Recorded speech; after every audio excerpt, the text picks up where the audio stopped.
안녕하십니까, 이성민 목사입니다. 오늘은 2월 18일 목요일 내 맘대로 신앙의 위험성이라는 제목으로 함께 은혜를 나누도록 하겠습니다. 우리 말씀 읽도록 하겠습니다. 오늘의 말씀은 창세기 4장 3절에서 7절까지의 말씀입니다. 세월이 지난 후에 가인은 땅의 소산으로 제물을 삼아 여호와께 드렸고 아벨은 자기도 양의 첫 새끼와 그 기름으로 드렸더니 여호와께서 아벨과 그의 제물은 받으셨으나 가인과 그의 제물은 받지 아니하신지라. 가인이 몹시 분하여 안색이 변하니 여호와께서 가인에게 이르시되 내가 분하여 함은 어찌 됨이며 안색이 변함은 어찌 됨이냐. 내가 선을 행하면 어찌 낯을 들지 못하겠느냐. 선을 행하지 아니하면 죄가 문에 엎드려 있느니라. 죄가 너를 원하나 너는 죄를 다스릴지니라. 아멘.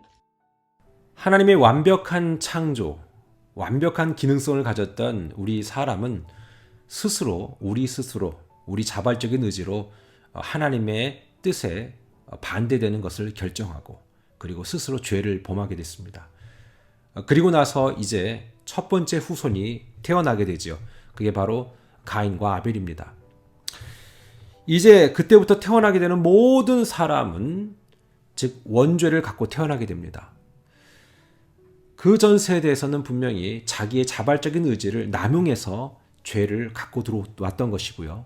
그 다음 세대부터는 점점 더 자기의 자발적인 의지가 강해진 것입니다. 여러분, 갓난아이도요, 점점 자랄수록 어떤 줄 아세요? 누가 죄를 가르쳐주지 않아요. 누가 나쁜 거 학습시키지 않습니다. 어떤 부모가 나쁜 거 가르쳐주고 싶겠습니까? 그런데 아이들 때부터는요, 그런 나쁜 것들 스스로 잘 터득해요. 저는 그걸 보면서 이게 원죄를 갖고 태어난 우리들의 모습이 아닌가, 이게 내가 아닌가라는 생각을 해봅니다. 자, 그런데 가인이 어떤 결과를 갖고 옵니까? 인류의 최초의 후손인 가인과 아벨. 오늘 3절에 보니까 세월이 한참 지난 다음에 가인은 땅의 소산으로 제물을 삼아 여호와께 드렸다고 말씀하고, 그 다음에 4절에 아벨은 또한 자기도 땅의 것이 아닌 양의 첫 새끼와 그 기름으로 드렸다라고 얘기합니다. 그러니까 가인은 땅의 소산으로, 그 다음에 아벨은 양의 첫 새끼와 기름으로. 분명히 방법이 다릅니다. 근데 하나님은 양의 첫 새끼 그리고 기름으로 드린 제물은 받으셨고 가인의 제사는 받지 않았습니다. 왜 그랬을까요? 피의 제사, 희생의 제사를 하나님은 아마 요청하셨을 겁니다. 그런데 가인은 어땠어요? 나름대로 자기 방식대로, 자기 방법대로 행동한 것이죠. 가인의 입장에서 볼 때는 땅의 소산에 최고의 것을 드렸다고 생각했을지 몰라요. 근데 그러나 그건 자기 생각이죠. 어떤 사람들이 또 오해해서 하나님은 채식보다 육식을 더 좋아한다, 뭐 이렇게 이상한 소리 하시는 분이 계신데 그게 아니죠. 하나님이 정한 규례와 법칙이 있는 거예요. 하나님이 인류가 죄를 범한 다음에 에덴 동산에서 하나님이 그들 스스로를 쫓아내실 때, 우리가 쫓겨날 때 하나님은 가죽옷을 지어주셨어요. 그것은 또 다른 희생을 예고한 것입니다. 여러분, 그런데 가인은 오늘 자기 방법대로, 자기 고집대로 무언가를 강행하고 있는 것이죠. 오늘날에도요, 자기 방법과 방식을 고집하면서 고수하려는 그러한 신앙인들을 많이 찾아볼 때가 있습니다. 교회 나가지 않습니다. 그냥 그저 유튜브에만 빠져 있습니다. 그러고 그걸로 예배하고 난 그저 다 했다라고 생각합니다. 어디에 가서도 희생이나 헌신하지 않습니다. 희생의 제물을 드리지 않습니다. 그리고 자기는 지금 잘하고 있다고 얘기합니다. 그러면서 이렇게 얘기하죠. 나는 하나님을 믿는다고. 내 안에도 하나님이 있다고. 내 속에도 하나님이 여전히 살아계시다고. 여러분, 그렇다면 하나님이 교회라는 걸 왜 만들었겠어요? 베드로에게 이렇게 말씀하셨어요. 반석 위에 내 교회를 세우겠다. 그건 베드로의 이름이 페트라, 즉 반석이라는 이름도 있지만 단순히 베드로 한 개인을 말하는 것이 아닙니다. 하나님이 이 땅에 오신 이유는 교회를 세우기 위해서 오신 겁니다. 그 교회가 어땠을지라도 이런 어떤 많은 어려움이 있을지라도 이 팬데믹 때 이런저런 이유들로 사람들이 많이 교회를 떠나 멀리 하더라도 교회는 반드시 하나님이 이 땅에 세우신 유일한 대안이라는 것을 알아야 합니다. 그러나 사람들은 자기식으로 다 신앙생활을 합니다. 그리고 헌신하지 않습니다. 왜요?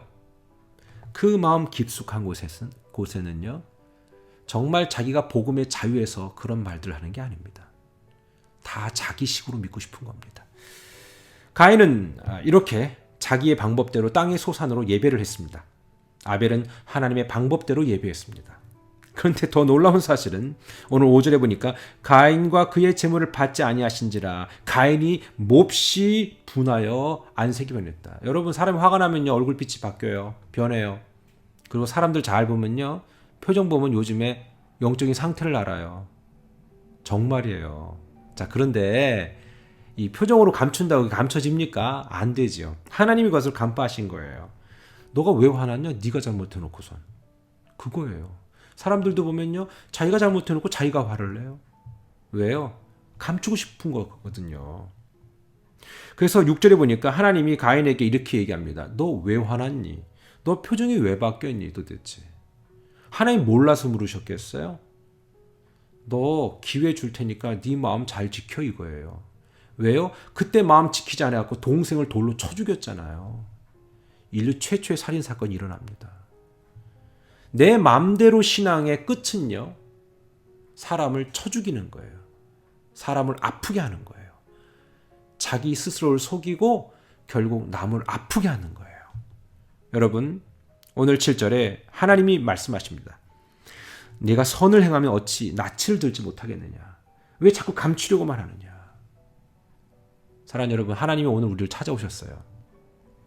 여러분이 때로는 잘못하고 속에 나쁜 의도를 품고 있을지라도 하나님이 이렇게 말씀하시는 거예요. 너 빨리 표정 바꿔. 너 마음 바꿔. 그래야 살 수 있어. 그러면서 이렇게 구체적으로 얘기하시잖아요. 선을 행하지 아니하면, 즉 우리가 좋은 의도를 계속해서 갖지 아니하고 나쁜 의도를 품고 있으면 죄가 문에 엎드려 있느니라. 너 문만 열고 딱 나가면 넌 그날로 그것이 너를 덮칠 거야.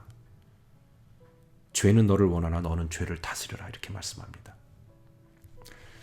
잠언 4장 23절에서 이렇게 말씀하잖아요. 무릇 지킬 만한 것보다 더욱 네 마음 지켜라. 생명의 근원이 거기에서 나온다. 이렇게 말씀하십니다. 하나님이 여러분을 사랑하세요. 그런데 지켜야 될 것은 우리의 마음이고요. 내 방식이 아니라 하나님의 방법대로 한번 해보자는 거예요. 오늘 하루도 하나님의 방식 선택하고요. 하나님의 방법 선택하고요. 여러분의 경험과 노하우는 땅바닥에 던져버리고 그렇게 멋진 것들을 선택했으면 좋겠어요. 여러분, 그런 하루가 되었으면 좋겠습니다.